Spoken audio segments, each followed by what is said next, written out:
Hello everyone, this is Rizwan Ahmed, your guide for IBPS SO exam. आज हम IBPS SO की prelims की strategy हम डिस्कस करने जा रहे हैं। कैसे हमें एग्ज़ाम देना है, क्या सब्जेक्ट्स हैं और किस तरीके से हमें पढ़ना है, क्योंकि हमारा जो ये सिलेबस है वो थोड़ा सा डिफरेंट होता है बाकी एग्ज़ाम से। अगर हम कंपेयर करें दूसरे एग्ज़ाम से, चाहे वो SSC हो या UPSC हो या कोई दूसरा एग्ज़ाम हो, तो हमें पढ़ना कैसे है हम आज इसमें डिस्कस करेंगे इस वीडियो में। और क्या हमें वीडियोस देखनी है, क्या हमें सब्सक्रिप्शन लेना है और किस तरीके से हम ज़्यादा मेहनत करके किस तरीके से हम अपनी एक्यूरेसी बढ़ा सकते हैं, ये सारी चीज़ें हम इसमें डिस्कस करेंगे। IBPS SO में डिफरेंट स्ट्रीम्स रहती है एंड डिफरेंट पेपर्स रहते हैं, लेकिन उसमें एक ही सब्जेक्ट है जो डिफरेंट रहता है अलग अलग स्ट्रीम्स में। जैसे कि अगर आप देखेंगे कि लॉ ऑफिसर्स में GA रहता है एंड बाकी IT वगैरह एग्ज़ाम मार्केटिंग में आपका एप्टीट्यूड रहता है, यानी कि आपको मैथ्स जो है वहाँ पे देना पड़ता है। तो अभी हम देखो स्टार्ट करते हैं कि कैसे हमें आखिर में पढ़ना है। रीजनिंग सबका सेम रहेगा, मैं कहूँगा रीजनिंग में आप सब लोग फोकस करिए, क्योंकि रीजनिंग चाहे वो लॉ ऑफिसर का हो या फिर दूसरे एग्जाम्स में हो, अगर आपकी रीजनिंग बहुत स्ट्रांग है, आप एक्यूरेसी के साथ क्वेश्चंस कर रहे हैं, तो आपके जो सिलेक्शन के चांसेस हैं प्रीलिम्स में वो हाई हो जाते हैं। क्योंकि आप ये देखेंगे कि मैथ्स और जो GA है उसके क्वेश्चन पेपर इस तरीके से आते हैं कि कई बार बच्चे अटैम्प्ट नहीं कर पाते हैं। तो रीजनिंग एक ऐसा सब्जेक्ट है जहाँ पे आप अपने आप को इम्प्रूव कर सकते हैं और ये किसी भी लेवल का स्टूडेंट जो है कर सकता है। क्योंकि मैथ्स में ऐसा रहता है कि अगर आपको टेबल अच्छे से याद नहीं आ पा रहे या आप उसको याद करने के बाद भी अप्लाई नहीं कर पा रहे हैं, या कोई चीज़ आप समझ पा रहे हैं, कोई चीज़ आप समझ नहीं पा रहे हैं, DI आप समझ नहीं पा रहे हैं, या DI समझ भी जा रहे हैं बट उसको आप टाइमली कर नहीं पा रहे हैं, तो वहाँ पे आपको प्रॉब्लम आता है। रीजनिंग एक ऐसा सब्जेक्ट है जहाँ पे आपका माइंड बस काम करना चाहिए। अगर आप अगर आप क्वेश्चंस को अच्छे से एनालाइज करके आप उसको अच्छे से अटैम्प्ट कर पाते हैं तो रीजनिंग जो है आप कर सकते हैं। तो रीजनिंग में अगर आप 25 मार्क्स भी लेके आ गए, 25 भी बहुत हाई बोल रहा हूँ मैं, अगर 25 का भी स्कोर आपका आ जाता है तो आपका एग्ज़ाम जो है क्लियर हो जाएगा। ठीक है, रीजनिंग के लिए आप देखिए, जो मैं जिनको प्रीफर करता हूँ वो पुनीत सर, वो बैंकर्स वे में पढ़ाते हैं। अंकुश लांबा सर बैंकिंग क्रॉनिकल्स में पढ़ाते हैं। सोना शर्मा वो अड्डा में पढ़ाती हैं। अभी हो सकता है चेंज हो गया हो, तो आप थोड़ा सा देख लीजिएगा। ये कुछ टीचर्स हैं जो अच्छा पढ़ाते हैं। इसके अलावा भी कुछ टीचर्स हैं जो पढ़ाते हैं। आप सबकी वीडियो एक बार देखें, क्योंकि अभी बहुत टाइम है। एनालाइज कीजिए कि आपको किसका अच्छा लगता है। मेरा पर्सनल बेस्ट तो जैसे मैंने लिखा हुआ है कि पुनीत सर से मैं पढ़ा हूँ, तो मुझे वो ठीक लगता है। ठीक है, कुछ स्टूडेंट्स मुझे पहले भी बताए थे कि सर पुनीत सर का हमें समझ नहीं आ रहा, बहुत फास्ट है, तो आप चाहे तो अंकुश लांबा सर को या फिर मैडम को भी पढ़ सकते हैं। ठीक है, लेकिन आप फॉलो सिर्फ एक को ही कीजिए, क्योंकि अगर आप ज़्यादा लोगों को फॉलो करने लगेंगे तो हो सकता है कि कोई दूसरी ट्रिक्स आपको समझा रहा है जो आपको समझ में नहीं आ रहा है। तो आप पहले एनालाइज कीजिए कि आपको कौन से टीचर्स से पढ़ना है। यूट्यूब पे आपको सारे टीचर्स मिल जाएंगे और उनसे ज़्यादा से ज़्यादा उनके साथ जो है प्रैक्टिस कीजिए। इसमें आपको अभी मॉक्स देने की ज़रूरत नहीं पड़ेगी, क्योंकि पहले आप अपना बेसिक क्लियर कीजिए। अगर आप मॉक्स पे ही ज़्यादा ध्यान देंगे अभी से ही, तो आप डिमोरलाइज फील करेंगे। पहले आप कोशिश कीजिए कि आप पहले अपना जो प्रीलिम्स का रीजनिंग है उसको आप स्ट्रॉन्ग कीजिए। ठीक है, उसके बाद आपकी आ जाती है इंग्लिश। इंग्लिश में काफ़ी स्टूडेंट्स को लगता है कि वो वीक है। वीक कोई नहीं होता है, इंग्लिश सबकी एवरेज होती है। लेकिन आपको पढ़ना कैसे है, देखिए,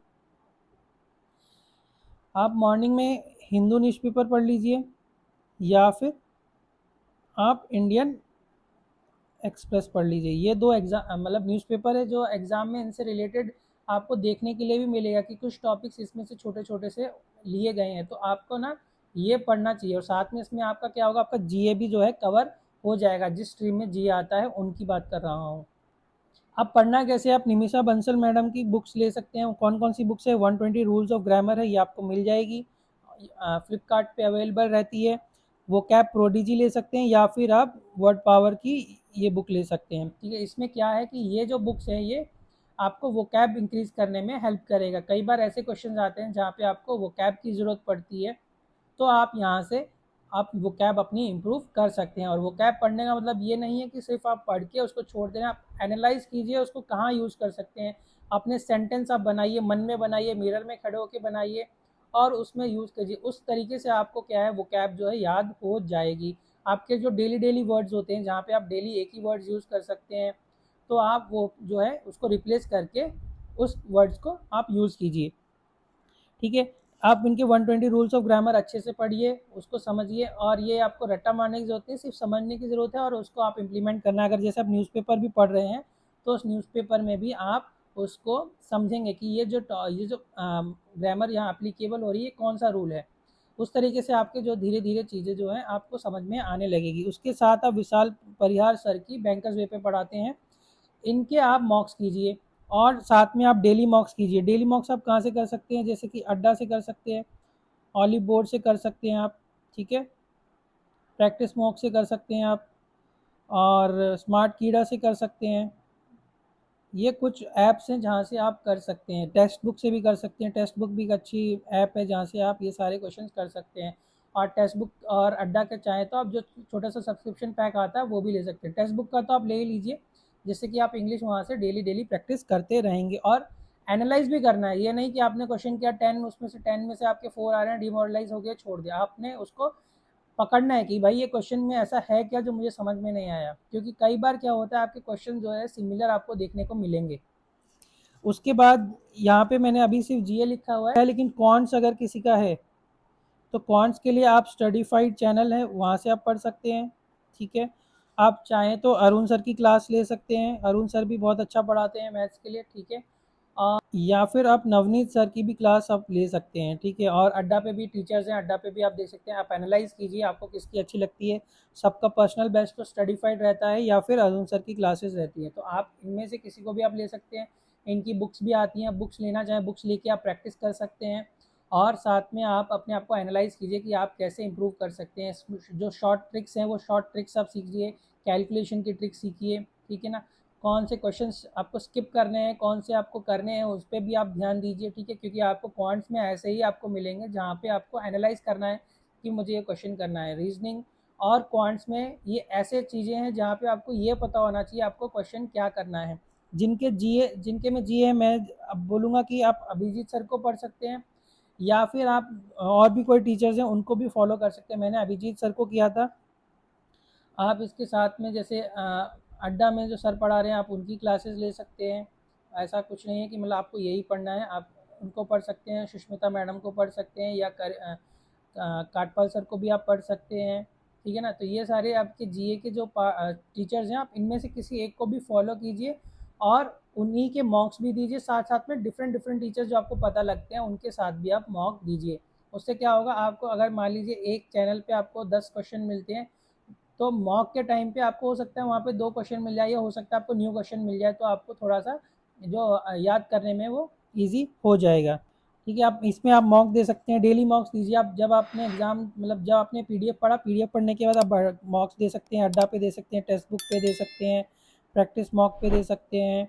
जो ऊपर मैंने ये सारी ऐप्स बताई है, आप इनमें से किसी में भी आप प्रैक्टिस कर सकते हैं। ज़्यादा से ज़्यादा प्रैक्टिस कीजिए। उसके बाद आप वीकली मंथली ये वाले मॉक्स भी दीजिए। मंथली मॉक में प्रीफर करूँगा कि जब आपका एग्ज़ाम होगा आप तब एग्ज़ाम मतलब एग्ज़ाम के टाइम पे आप मॉक दीजिए मंथली। तो उससे क्या होगा, आपको सारे क्वेश्चन जो है रिवाइज होने लगेंगे, और उसको करने के बाद दोबारा रिवाइज कीजिए। जितना आप ज़्यादा आप रिवीजन करेंगे उतना ज़्यादा फ़र्क पड़ेगा।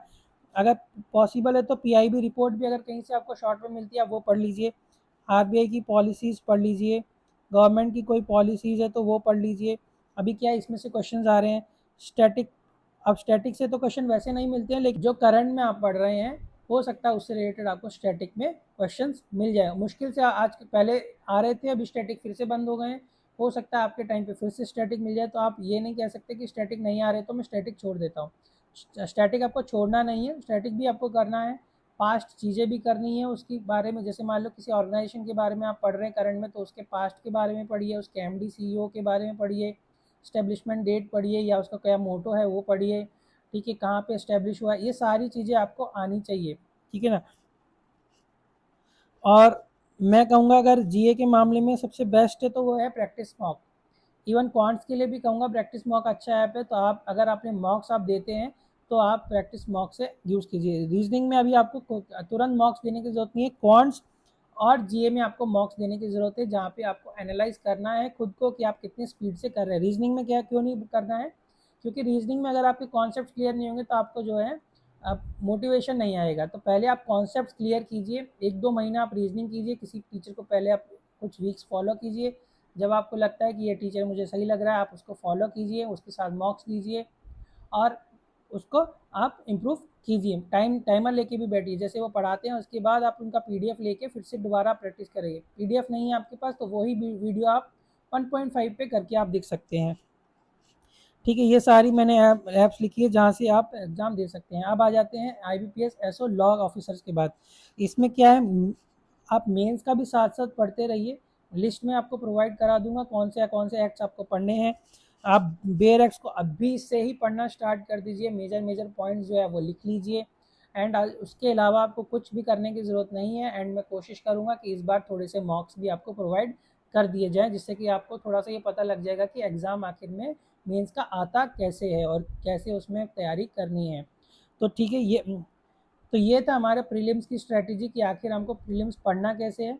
इसके अलावा अगर आपके कोई डाउट्स है तो आप मुझे कमेंट सेक्शन में बता सकते हैं। आप मुझे टेलीग्राम पे भी मैसेज कर सकते हैं पर्सनली, और मैं आपके जो भी डाउट्स है वो आपके क्लियर में करने की पूरी कोशिश करूँगा। ठीक है, उसके अलावा अगर आपको किस चीज़ पे नेक्स्ट वीडियो चाहिए तो आप मुझे बता सकते हैं। मिलते हैं नेक्स्ट वीडियो के साथ। All the best.